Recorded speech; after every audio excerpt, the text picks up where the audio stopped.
gonna be cold.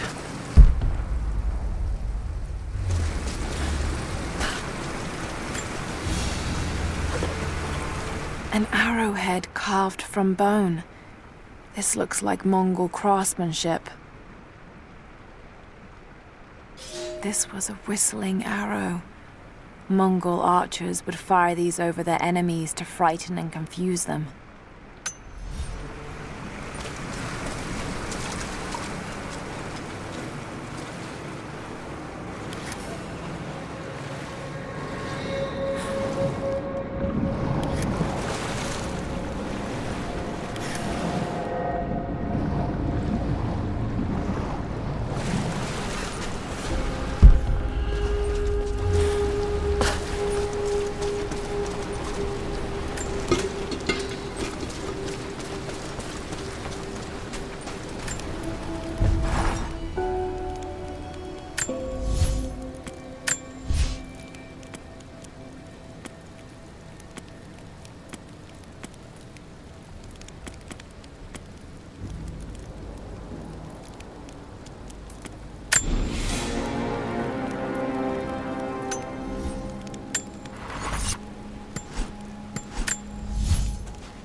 Byzantine war galley.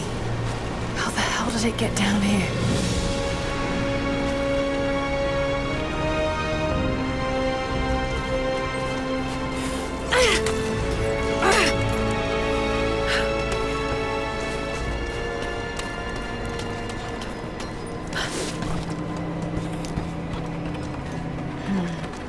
It's Mongolian.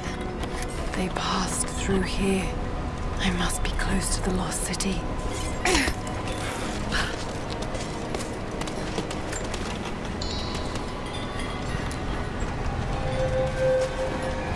Must be something up there.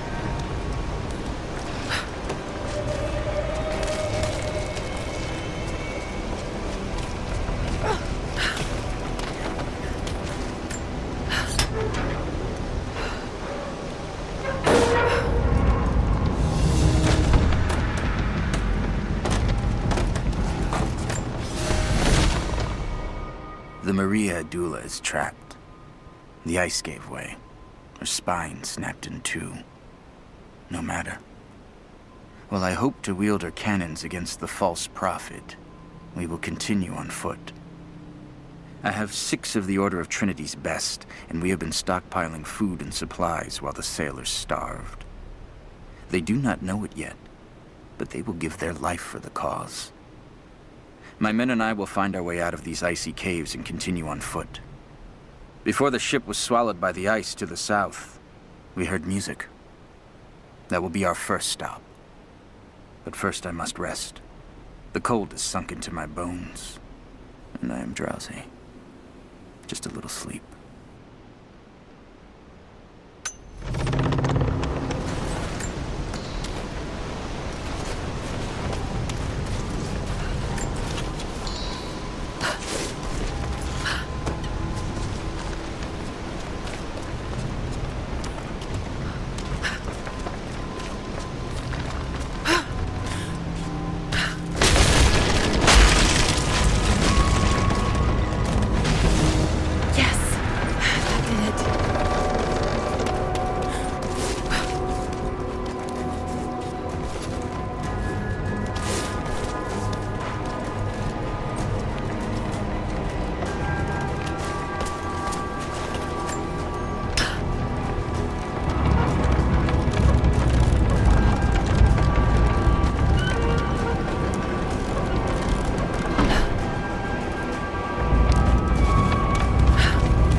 find out what's up there.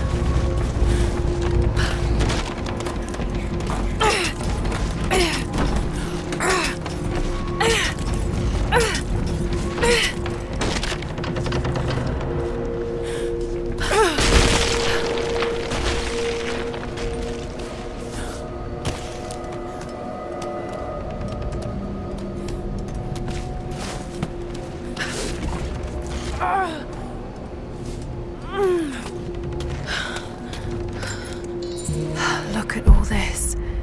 Why were they carrying so much wealth with them?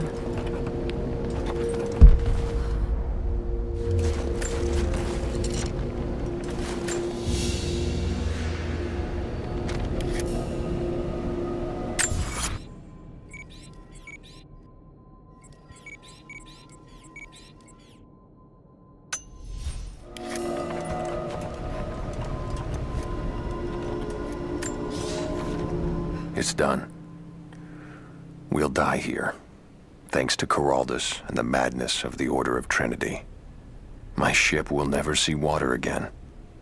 We entered the glacial sea too far into the winter.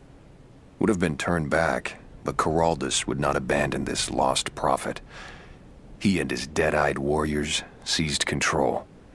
He forced the ship through shallow tributaries until we could go no further. Then he made my crew construct sled runners, and the bastard forced us to tow the ship over land. It was death and excommunication to deny him. But it was death either way. I will make sure he dies here, with us. I've always kept a little poison at the ready in case the ship was taken. Now, it has another use.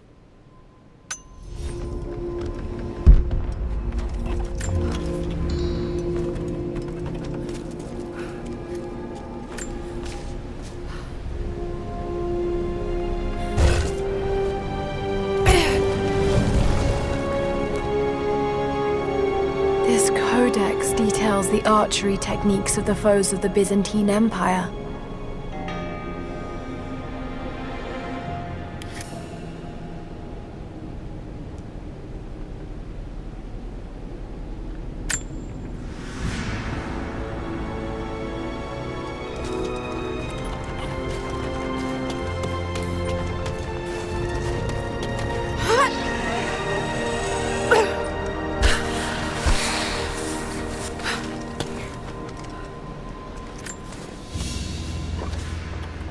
Byzantine brooch.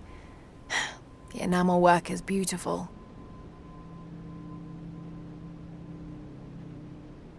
This portrait has been defaced. It looks like it was depicting the prophet. They must have had to hide their faith.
He's passed through the lands of the Rus.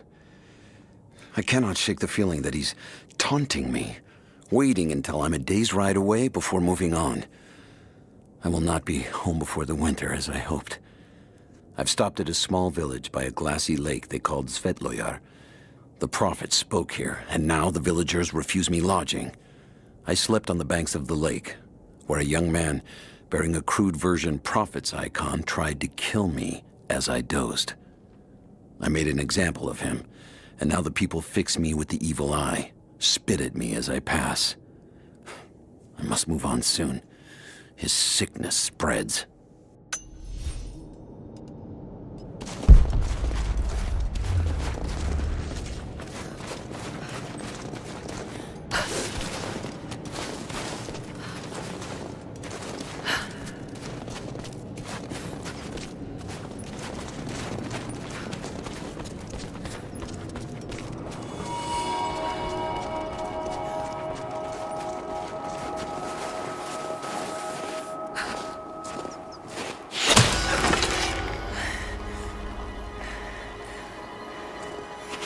I'm not your enemy.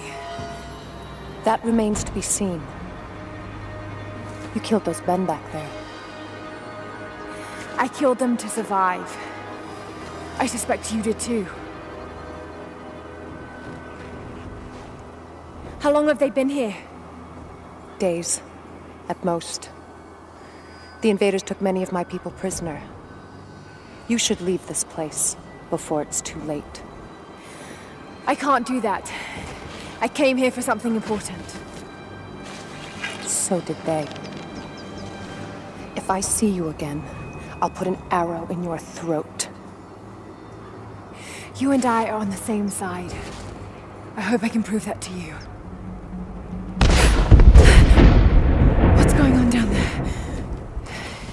Who?